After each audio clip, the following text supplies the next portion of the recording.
da Sociedade Teosófica, saiu uma série de artigos com o título Fragmentos da Verdade Oculta. E o homem, nesses artigos, nessa série de artigos, foi descrito como consistindo de 7 princípios. Os 3 primeiros artigos saíram sem autoria, anônimos, né? Mas tiveram a redação do inglês Hume, que junto com Sinnett eram os que funcionavam mais, né, na ST na Índia, e com a revisão editorial de Blavatsky. Do 4º ao 8º artigo desse conjunto de 8 artigos, o autor era um Shela laico. Shela laico significa alguém que é orientado por um mestre, nesse contexto aqui, né, um mestre Mahatma, né, e que não está vinculado a nenhuma ordem religiosa, ele é laico. Né? Então, mas acontece que em cartas do Mahatma KH, que é um desses grandes seres, fica claro que os últimos artigos foram redigidos por Sinnett, com um pseudônimo, e que a sua fonte era o próprio instrutor, que é o chamado instrutor dos Himalaias. Né? Hume, que é o inglês que estava na Índia e próximo de Sinnett. Sinnett, Blavatsky e alguns outros, né? Subarow, e são todos do mesmo contexto, foram difusores dessa perspectiva sobre o que é e como é constituído o homem. Nos primeiros fragmentos, em 1871 e 81, os 7 princípios foram nominados assim: o corpo denso, princípio vital, prana, linga sharira, etérico, kama rupa, desejos, manas, mente, inteligência espiritual e espírito, atma, que é a emanação do absoluto. Agora o Alberto vai mostrar várias publicações, vários autores, todos desse contexto aí, e desses artigos e de outros, fazendo essa mesma apresentação. Então, eu vou ler para vocês essas várias, que imagino que vocês viram no capítulo, e aí a gente vai fazer um exercício de organizá-los. Né? Em agosto de 82, Blavatsky escreveu um artigo sobre o tema nessa mesma revista, no The Theosophist, né? E colocou os 7 princípios assim: corpo, stula sharira, princípio vital, jiva, linga sharira, duplo ou dupletérico, kama rupa, ou veículo de desejos, manas, mente, buddhi, inteligência, e atma, por espírito. Vamos lembrar aquela discussão que a gente já fez, é tudo uma questão de tradução, e lembrem que ainda tem a questão de que eles aqui estão traduzindo ao inglês de uma cultura que é bem diferente, uma outra forma de estratificar esse material, né? E aí há uma tentativa desses autores de traduzir ao inglês o que eles compreenderam acerca dessa sabedoria antiga, né, vinculada a uma tradição que não é própria deles e que eles estão se apropriando dela. Né? Nesse sentido, a gente está vendo aqui várias palavras que, ao longo do nosso estudo do Atma Yoga, a gente viu nos capítulos. Então, é uma linguagem própria das escolas Sankhya, Yoga, Vedanta, dos Upanishads, né, como a gente já acompanhou ao longo desses 4 meses aí trabalhando com isso. Né. O Mahatma M, que é outro desses grandes instrutores, por que eu não estou dizendo seus nomes? Em respeito. Numa carta, ele comenta que Jiva é o mesmo que o princípio da vida no indivíduo. O mestre QH, em uma carta a Sinnett, apresenta novamente esses 7 princípios da seguinte forma: corpo denso, linga sharira, que é o duplo, Jiva, princípio vital, kama rupa, manas, buddhi e atma. Vamos prestar atenção porque vai vir a prova daqui a pouco. Em notas escritas para o livro do Eliphas Levi, publicado em 1883, em Calcutá, na Índia, o Paradoxos da Ciência Espiritual, existem notas escritas pelo mestre KH, que apresentam os 7 princípios assim: corpo grosseiro, linga sharira, princípio vital, kama rupa, manas, buddhi como alma espiritual e espírito como atman, o reflexo da vida una. Sinit, no seu livro Budismo Esotérico, publicado em 1883 na Índia, falando sobre a constituição do homem, ele comenta ser um modo diferente do que eles estavam habituados, acostumados, de entender o que é o homem. E aí ele diz, a ciência esotérica reconhece 7 princípios distintos na constituição do homem. E ele também diz, a classificação dessa constituição difere de um modo muito absoluto de tudo aquilo que os leitores europeus estão familiarizados. Ou seja, não era nada familiar para a cultura europeia essa abordagem que provém de tradições antigas indianas da Índia clássica. E aí ele coloca essa organização. Corpo, rupa. Vejam com várias palavrinhas aqui, a gente viu ao longo do nosso estudo.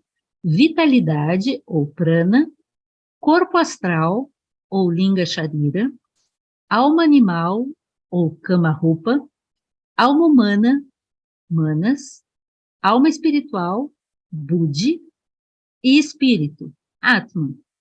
Lembrando, ele faz alguns comentários que o Alberto acrescenta aqui, né, mas eu só coloquei esses 2 porque achei mais importantes. O 6º princípio, que é a alma espiritual, buddhi, é um princípio embrionário no homem, como se essa alma espiritual, esse link com Atman, estivesse não plenamente desperto, e talvez por isso não percebamos Atman, estou eu, Jane, falando, Atman como sendo o nosso verdadeiro ser, e que o 7º princípio é o próprio espírito presente em cada um de nós, né?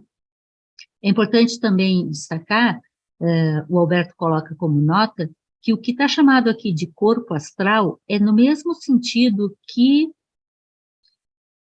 Paracelso usava astral como o corpo luminoso, né? É o corpo astral que depois, na literatura teosófica do século XX, foi chamado de corpo astral aquilo que, nos princípios, está vinculado ao Kama Rupa, que aqui também foi chamado de alma animal, né? Então, logo acima aí, ó, alma animal. Então, tem formas diferentes de chamar, e é isso que nós vamos tentar entender agora no final.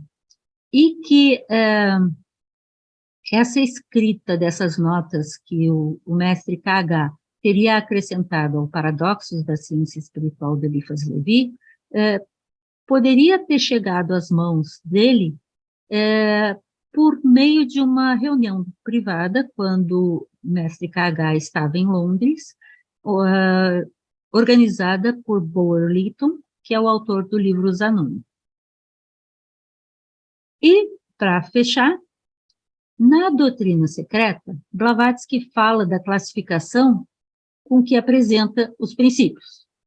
Corpo, a matéria grosseira do corpo, essência vital, prana, veículo da vida, linga sharira, alma animal, kama rupa, mente, e aqui é mente racional, manas, alma espiritual, buddhi, e espírito universal, ou Atman.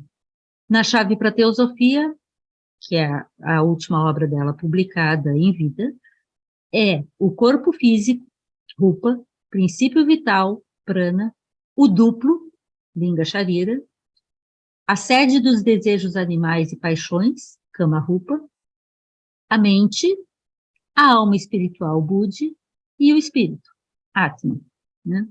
Então, diz o Alberto, esse modo de tratar a constituição do homem foi uma tentativa da filosofia esotérica na direção de instruir acerca de uma melhor compreensão sobre o que é o homem e os seus envoltórios, os upadhis, né, que possibilitam a manifestação de algo que é tão sutil como o Atman, que não tem diferenciação, lembram? A gente viu bastante sobre isso no livro, né? No mundo da forma. Então, como poderia Atman, que é indiferenciado, que é a própria expressão do todo, do espírito, manifestar-se, né, no mundo da forma, da diferenciação, da multiplicidade, apenas por meio de upadhyas que gradativamente permitem a sua chegada, entre aspas, isso, né, aos meios mais densos. Então, assim, são princípios vibratórios que tornam possível a expressão daquilo que verdadeiramente somos, como um ser, ou que é idêntico ao ser de todos, em upadhyas, veículos, cada vez mais densos, de acordo com os estratos do mundo no qual nós estamos nos manifestando, nos expressando. Por exemplo, durante os sonhos, a gente não está usando sim o corpo físico, porque a gente não se descola, né? Mas não é com o nosso corpo físico que a gente sonha, né? Só para dar um exemplo. E Atman, segue o livro, sempre em todas essas classificações, e foram várias, eu nem contei quantas foram, mas eu acho que foram umas 7 ou 8 classificações que ele mostra aqui, de diferentes fontes de um mesmo contexto, né? São da própria Blavatsky ou de outros autores vinculados ao ambiente dela, né? Atman é sempre o mais elevado princípio, né? O mais elevado campo da manifestação do ilimitado no campo da limitação. Então, no campo da limitação, o ilimitado só consegue se manifestar, e esse ilimitado é Atman, se houver upadhyas, veículos, por meio dos quais ele possa tocar os ambientes mais densos. Então, esse mesmo autor, Robson, em 1977, diz: Atman é imortal, e o elemento onisciente é o elemento onisciente que nos permite a onisciência em cada um de nós. Os 6 princípios, entre aspas, abaixo do Atman, são apenas veículos para aquilo que de fato somos, para a luz de Atman.